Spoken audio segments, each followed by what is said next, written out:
alguns desses eventos extremos de calor que aconteceram nas últimas décadas, eles teriam sido extremamente improváveis de ocorrer sem que não tivesse havido a interferência humana.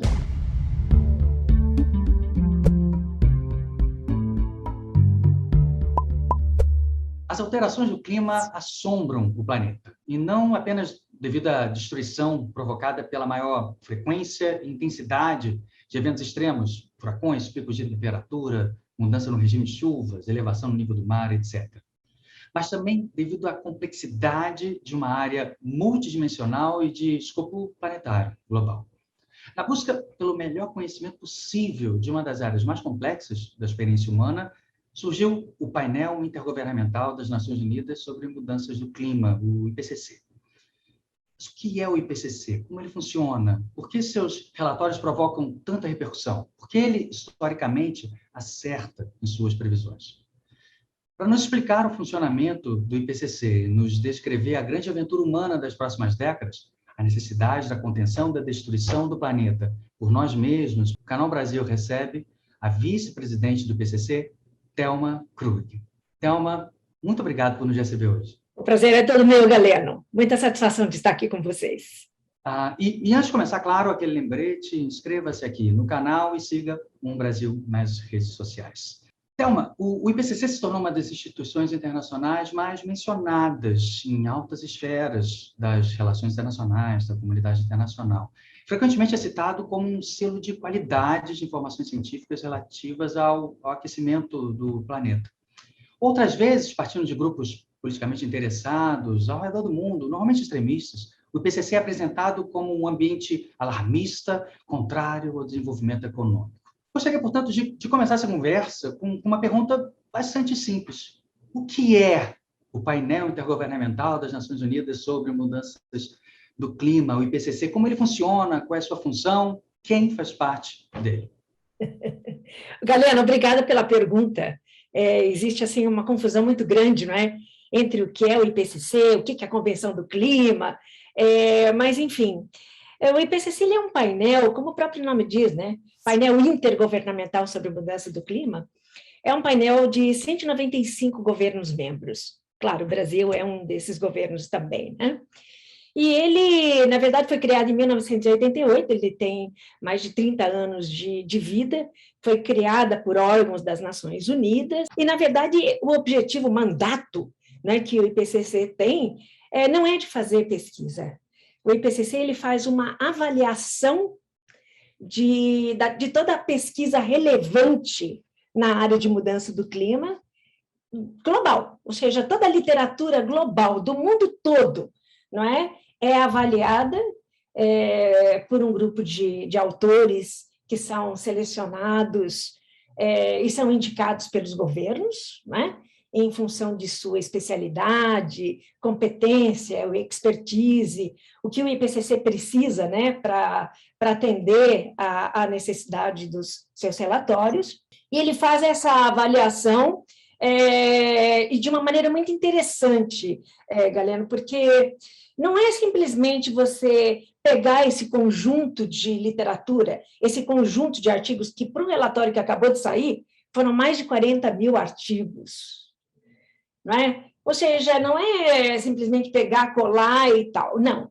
É fazer uma avaliação da evidência que você tem nessas publicações científicas e na concordância entre elas. Então, eu acho que o que diferencia o IPCC é justamente ele atribuir aos seus resultados, né, um qualificador.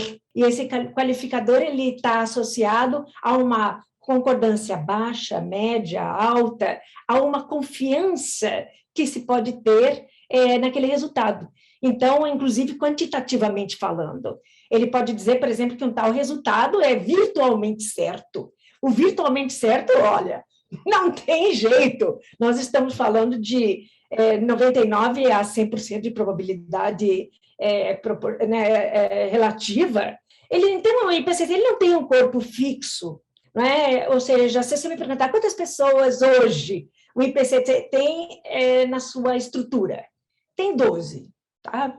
12. Ficam lá em Genebra, é o secretário, é um advogado, é o pessoal de comunicação, enfim, você tem este corpo fixo e todo o restante, seja ele o presidente, os vice-presidentes, os co-chairs dos grupos de trabalho, etc., são todos nomeados a cada 7 anos por eleição, em urna, né, por enquanto, vai passar a ser diferente, mas os 195 governos votam, né, em nomes que são apresentados pelos governos, e esses, como eu, por exemplo, entrei como vice-presidente em 2015, vou até 2022, 2023, aí tem uma nova eleição, saem todos.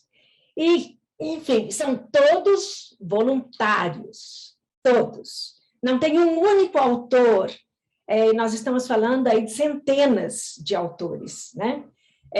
Para as publicações do IPCC, nem o presidente, vice-presidentes, ninguém recebe, é um trabalho totalmente voluntário, dentro daquela característica das Nações Unidas, né? Então, quando um relatório é feito, e esse ser feito, ele vem por determinação dos governos, seja ele relatório especial ou os relatórios de avaliação que levam 6 anos para serem elaborados, né? São relatórios que, ao final dos 3 grupos, o que nós vimos na semana retrasada, foi o resultado de um grupo de trabalho, que é a base física, da ciência física do clima. Outros 2 vão sair em fevereiro e em março, que tratam de temas de impactos, adaptação, mitigação da mudança do clima. E na verdade, os governos definem não só, vamos assim dizer, o que eles querem ver em termos de ciência. Por exemplo, eles querem um relatório mais curto, mais rápido, como nós tivemos 3 desde 2015 até agora, eles solicitam isso, como foi o relatório sobre o aquecimento global de 1,5 graus Celsius. Relatório mais curto, 700 páginas. Os de avaliação, os 3, dá mais de 5.000 páginas, né? São muito mesmo densos, né, sob o ponto de vista científico. O nosso maior usuário, eu diria, são os governos, mas não unicamente, não é? Mas os governos, eles querem ter um conhecimento científico que os ajude nas negociações políticas, que os ajude na formulação das suas políticas domésticas. Então, é interessante porque você vê essa relação entre a ciência e os políticos, os governantes, não é? Que querem ter respostas para algumas perguntas. E assim que eles têm essas respostas, é claro que os autores gostariam de ver uma ação correspondente, o que nem sempre é verdade. É uma das áreas mais sofisticadas do mundo, e ao conversar sempre com pessoas inteiradas, e ninguém melhor do que você, naturalmente, a principal marca, possivelmente, das informações que são prestadas, normalmente através de relatórios, mas não somente pelo IPCC, sempre prezam pela moderação e pela honestidade. Você até formada em estatística, né? Sabe a importância de se mensurar isso, então, uma das principais características históricas mesmo do IPCC. Mas você mencionou o relatório divulgado, né?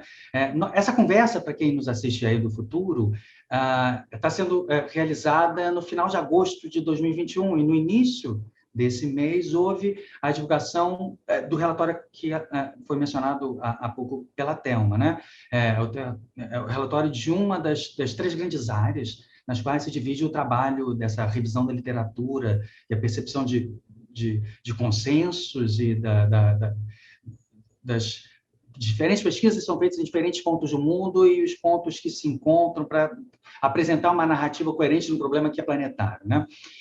Esse relatório, que foi divulgado agora no início de agosto de 2021, foi recebido com uma incrível preocupação pela comunidade internacional, devido ao que foi descrito sobre as mudanças do clima, não apenas, eu vou perguntar sobre isso também, não apenas sobre os cenários, as possibilidades futuras, mas também as alterações já percebidas, né? O 5º relatório, esse relatório de avaliação mais geral, maior. Esse, pelo que eu vi, são 1.800 páginas, tá, Thelma? Não é tão curto essa parte do relatório, mas é uma parte de um relatório maior que será divulgado até 2022, 2023, você pode nos falar. O quinto relatório, o anterior, que é de 2014, se não me engano, ele foi uma espécie de norte nas negociações que resultaram no Acordo de Paris de 2015, né? O primeiro grande acordo internacional com medidas de caráter obrigatório para os países. É razoável admitir que o relatório que foi agora divulgado, né, desses 3 grupos de trabalho, as evidências físicas, a ciência por trás das alterações do clima, pode servir de baliza para a COP26, a 20ª Conferência da ONU sobre Mudanças do Clima, que vai acontecer na Escócia, em novembro próximo. Eu queria fazer algumas perguntas, então, relativas ao relatório, se você me permitir, Thelma, que reúne a melhor ciência disponível sobre os efeitos... O estado da arte, do estado do clima, do sistema climático como um todo. Como vem se alterando, essas taxas de alteração e as projeções, né? Que o IPCC não tem errado. O IPCC não tem errado. O que nós sabemos das mudanças do clima que já nos afetam? Por exemplo, uma pergunta que de vez em quando surge em ambientes nem sempre totalmente honestos, né, sobre se realmente existe uma base física, científica, para afirmar que o ser humano é responsável pelo aquecimento. É possível afirmar que o ser humano é responsável? Hoje não foi sempre assim, Galeno, tá? Ou seja, como eu falei, o IPCC começou em 1988. Em 1988, já criado, ele foi colocado com um mandato de fazer o primeiro relatório de avaliação que desse esse estado da arte, né? Do conhecimento sobre a mudança do clima, né? Que já estava sendo observada pelos científicos, sem, no entanto, conseguir fazer uma atribuição do que estaria causando essa mudança. Bom, nós passamos por esse primeiro relatório que saiu em 1990 e que formou a base na Rio 92 para a criação da Convenção Quadro das Nações Unidas sobre a Mudança do Clima. Então, você vê, a ciência impulsionou a criação de um fórum político, que é a Convenção do Clima, né? Baseado nessa preocupação. E atrás de um princípio, Galeno, que eu adoro, que é o princípio da precaução. O princípio da precaução, ela diz o seguinte, olha, a ausência do conhecimento científico pleno não deve inibir iniciativas para se começar a trabalhar na questão. Tá? Isso foi um dos princípios, eu acho que muitas vezes a gente mesmo deveria de aplicar mesmo desconfiando, não desconfie tanto quando você tem tanta preocupação sendo trazida e colocada à mesa com a ciência e observações.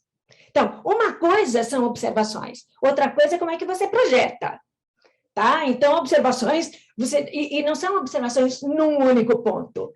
Você tem observações distribuídas, não é?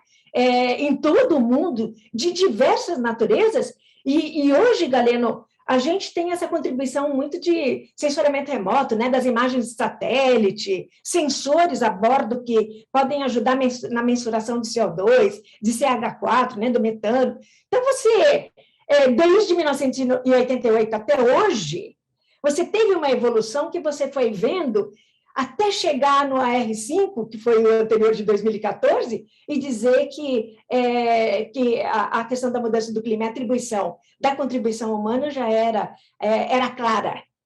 Porque se você pegar as observações, o pessoal fala muito, mas você sempre teve esses eventos, né? Esses eventos extremos, você sempre teve variações.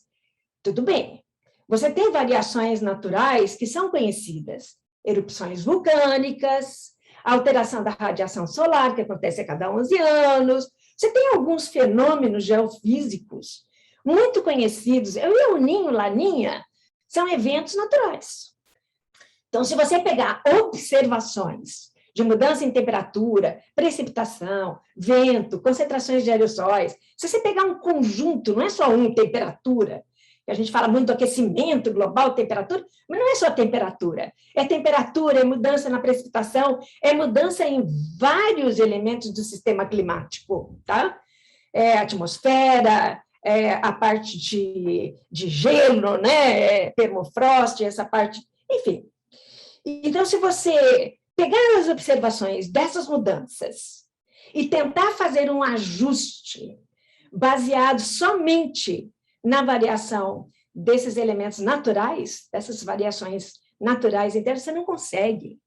Se você falar, há vários, né, elementos, e alguns estudos fazem umas coisas bem legais que mostram historicamente qual é a contribuição desses elementos, que é mínima para se ajustar ao que está acontecendo atualmente em termos de observações, em todos esses indicadores, né?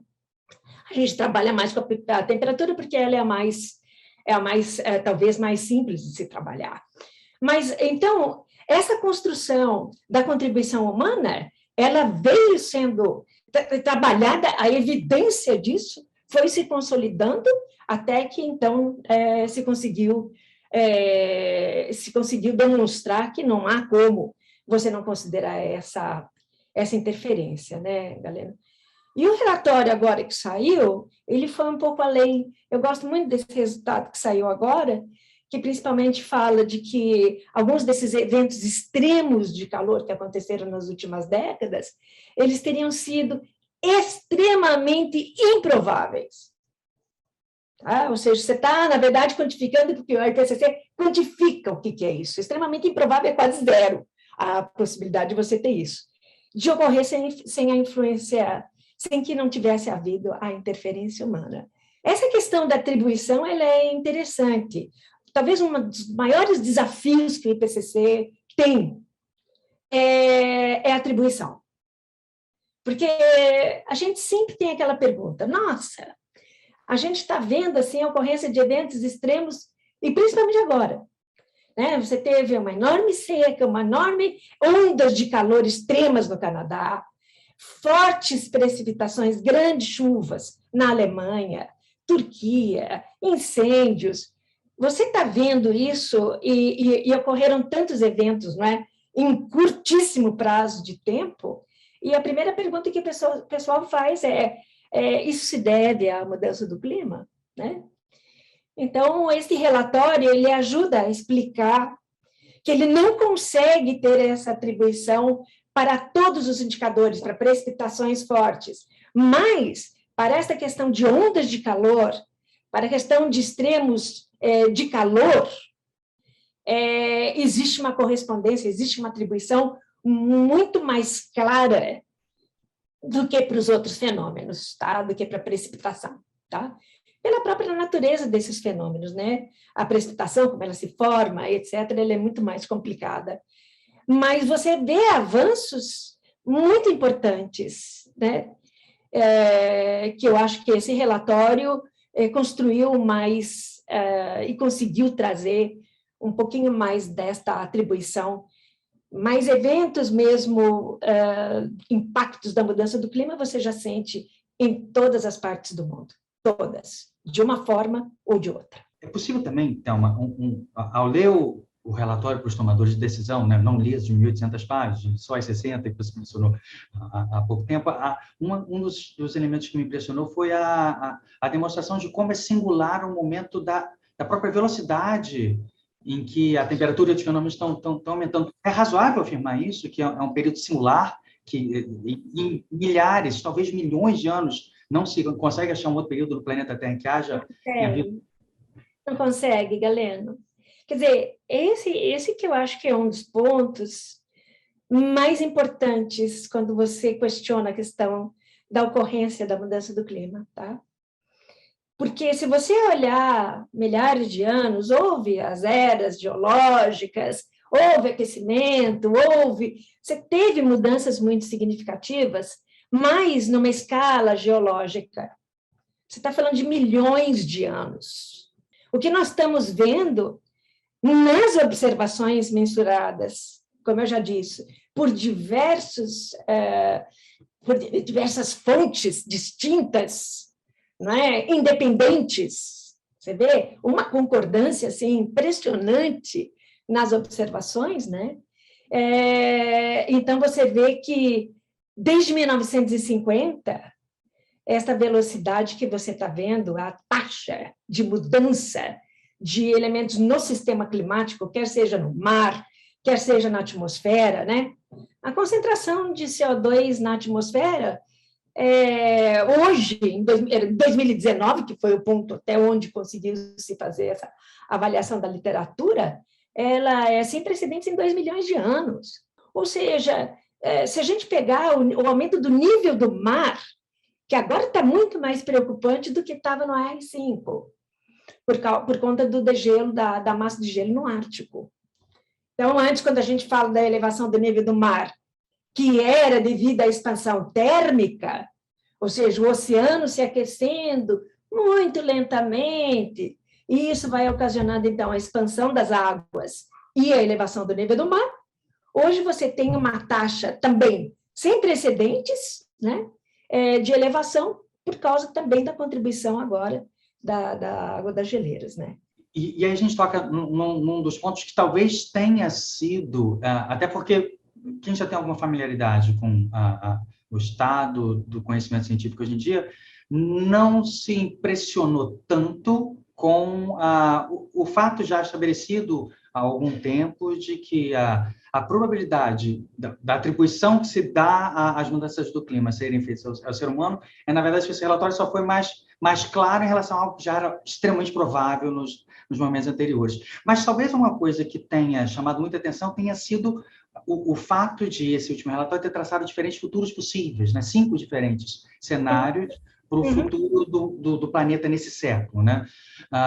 Uma das coisas que mais me chamou a atenção nessas descrições foi que, mesmo no melhor dos cenários, se conseguíssemos restringir de maneira muito intensa, muito rapidamente, as emissões de gases que provocam as alterações do clima, ainda assim, temperatura e outros eventos climáticos continuariam a piorar. É razoável afirmar isso? Que a temperatura média e outros fatores, mesmo que praticamente parássemos agora, já é dado que até a metade do século a situação continuará a piorar?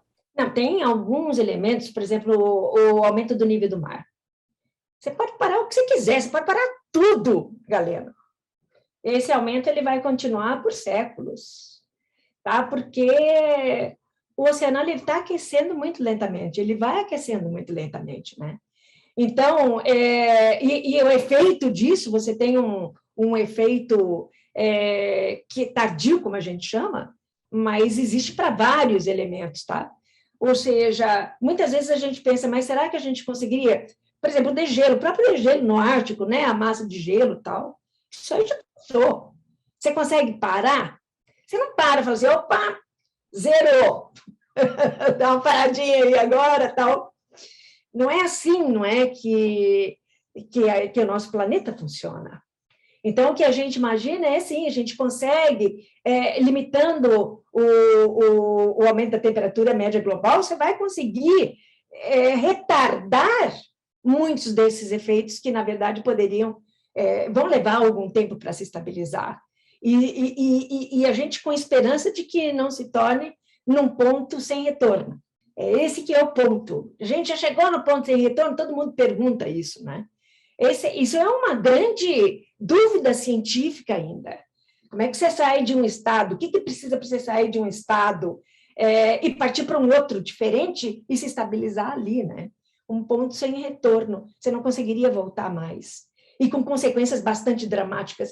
Eu sempre menciono o Ártico porque a gente está vendo isto, né, no dia a dia, essa perda de massa, o volume que você tinha de área de gelo, enfim, e até porque, Galeno, a gente já atribuiu nesse relatório um aumento da temperatura média global de 1,1 graus Celsius, relativa aos tempos pré-industriais. Então, a gente faz a comparação de onde estamos hoje, isso provocado pelo homem, tá? Ou seja, esse aumento ele é devido às atividades humanas. Tá? Aí a pessoa fala, eu ouço muito isso, né? Mas 1 grau, o que é 1 grau, né? Mas esse 1 grau, ele não se distribui uniformemente no planeta. Então, em algumas épocas do ano, no Ártico, você tem 2 a 3 vezes mais do que a média global. E por isso que a gente está sentindo todos esses impactos, né? e essa perda, né, de água que a gente tem visto e que está contribuindo para esse aumento do nível do mar, né? Então, é interessante a gente ver esse impacto de aumento de temperatura. É claro que você tem uma variação, a gente está olhando isso com bastante preocupação, né? Ou seja, muito rapidamente a gente está achando que a gente já chegaria no 1,5.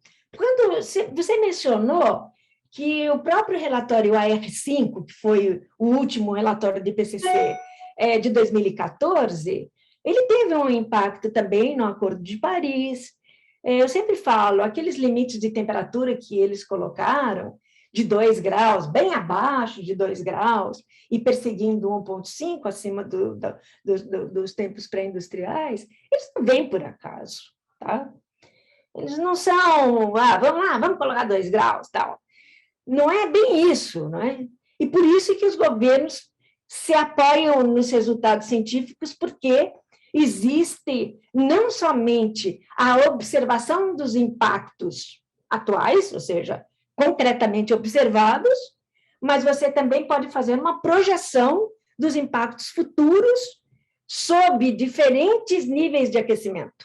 Então, seria o que eu chamo os futuros possíveis para o nosso planeta, né? Então, se a gente olhar essa questão desses possíveis futuros, a gente vê que realmente esse 1,5 grau foi uma solicitação da convenção, ou seja, o mundo político pediu para o IPCC fazer um relatório, porque o relatório que nós tínhamos não tinha tido suficiente literatura para o 1,5. Ou seja, quais seriam os impactos de um aquecimento de 1,5? Nós já estamos próximos de 1, aquela coisa, né? Lá atrás. Então, por conta disso, e muito sob pressão dos países insulares, são os que estão já sofrendo na pele a questão da mudança do clima, né? Colocou-se, então, 1,5, ou menos, tá?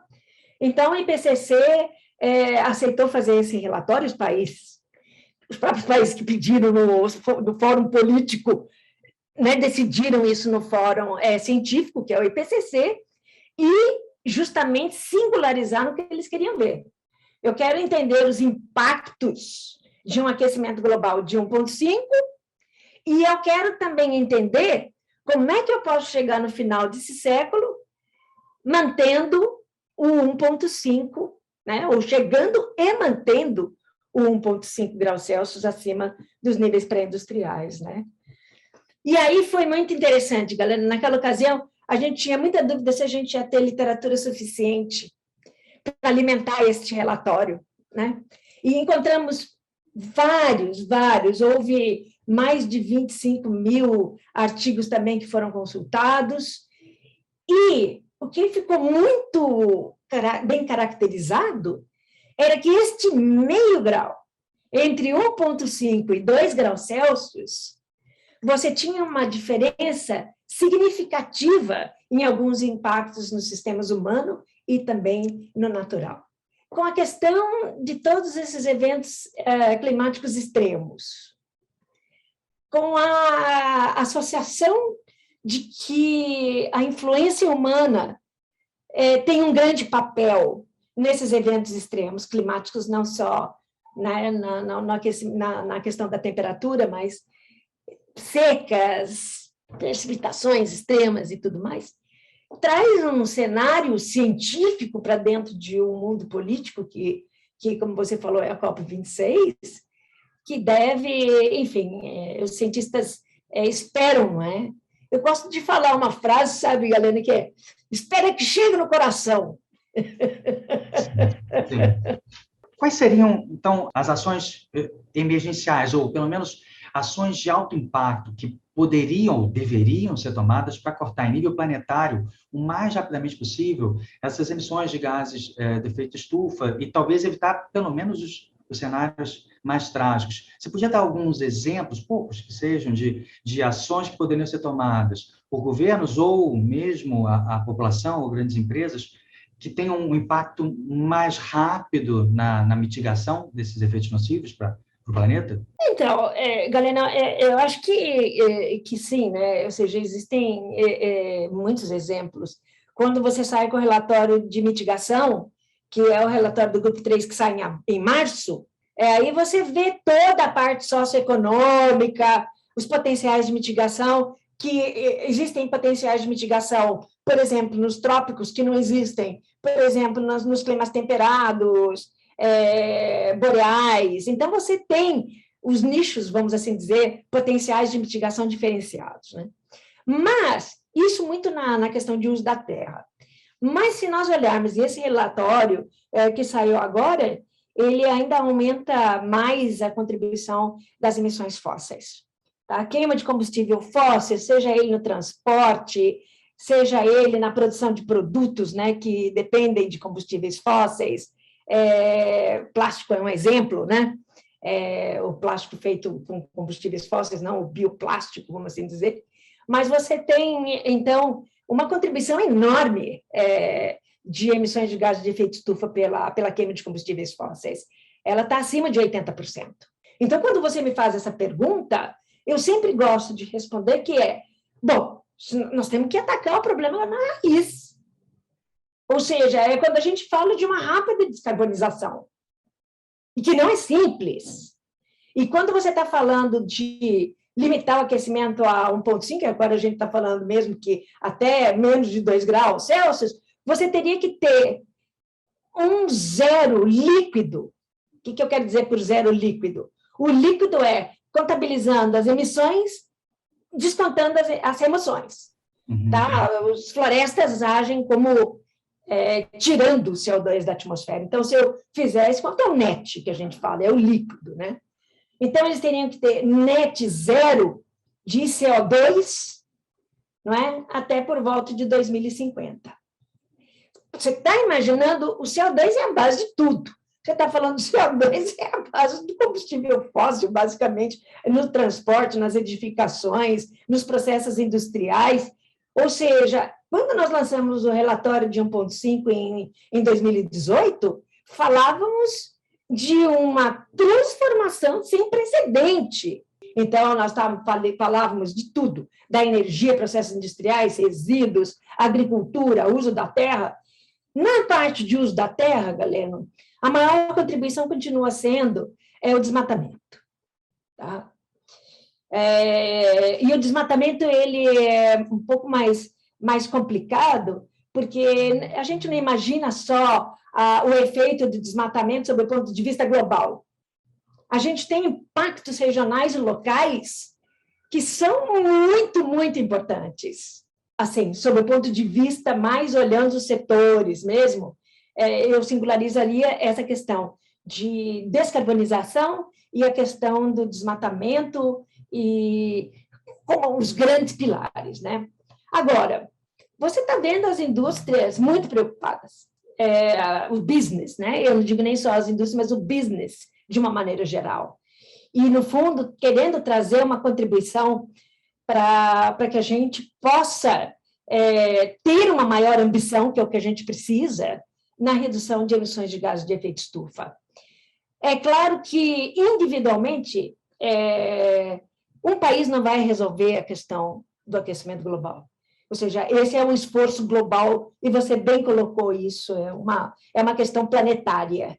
E a gente vê muito, em termos de países em desenvolvimento, Galeno, essa questão da cooperação internacional, essa questão da capacitação, não é só financiamento, é a questão de capacitação, é a questão de transferência de tecnologia, né? Ou seja, passam a ter uma importância fundamental dentro dessa transformação que é necessária para a gente realmente mudar essa trajetória de aquecimento que está nos levando a patamares muito complicados, né? Você trabalhou durante 37 anos no INPE, tá? Você já trabalhou no Ministério do Meio Ambiente, você por 10 anos, já mencionado aqui, participou de negociações ao lado de integrantes do Ministério do Exterior, do Itamaraty, em nome do Brasil. Seu conhecimento sobre as questões ambientais do Brasil é muito profundo, algumas áreas específicas do uso da terra, mas em tudo.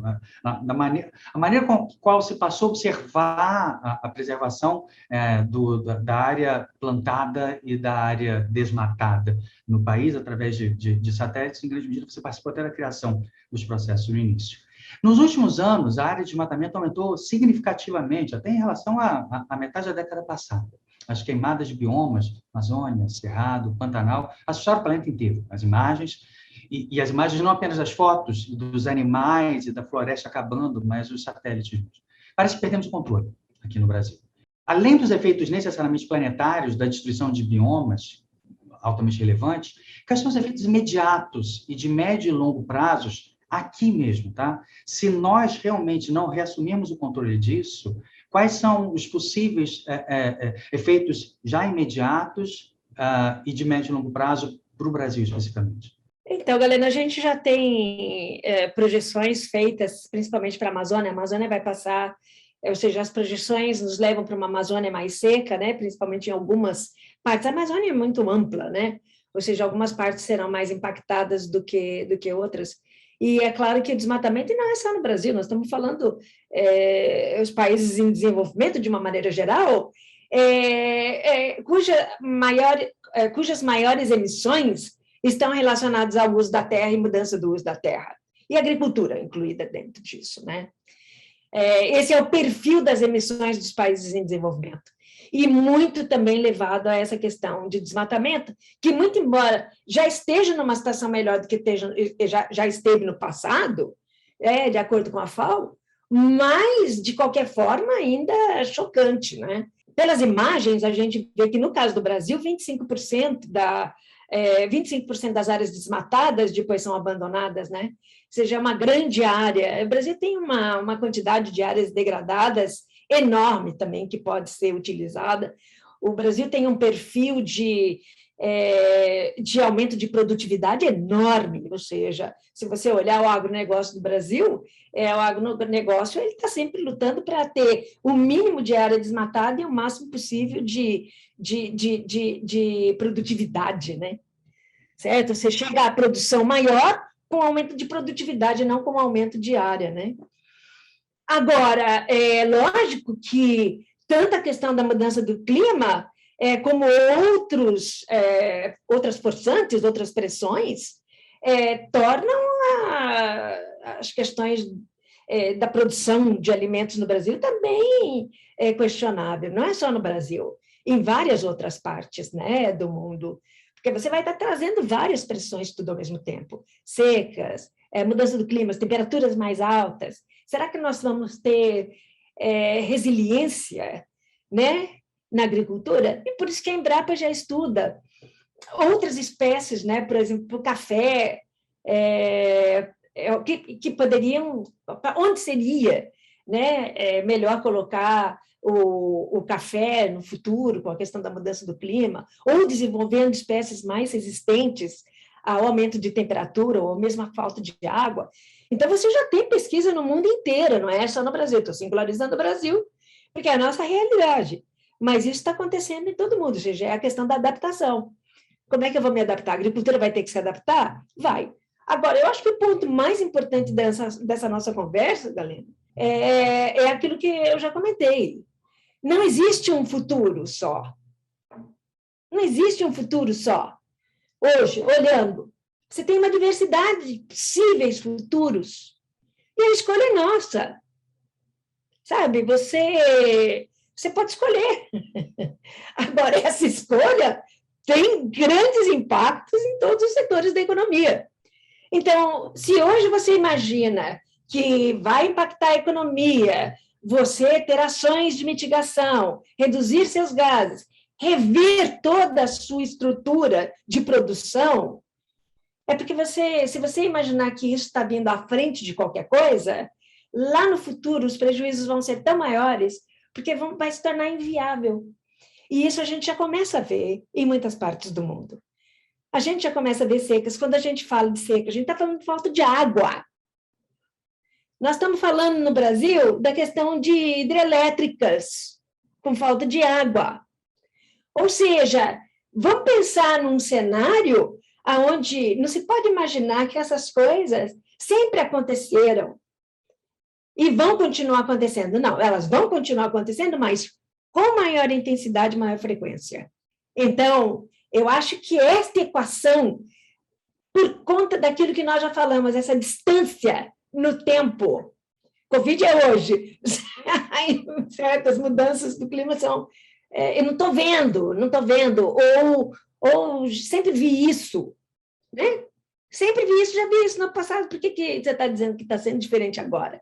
Então, isso, de uma certa forma, nos leva a uma acomodação, quando, na verdade, nós deveríamos estar trabalhando em como que a gente vai reagir, não só num país, mas tem que começar em algum lugar, tem que se estimular, tem que haver líderes. E o Brasil tem um grande potencial para ser um deles. Macrude, muito obrigado pela sua entrevista, foi ótimo conversar com você.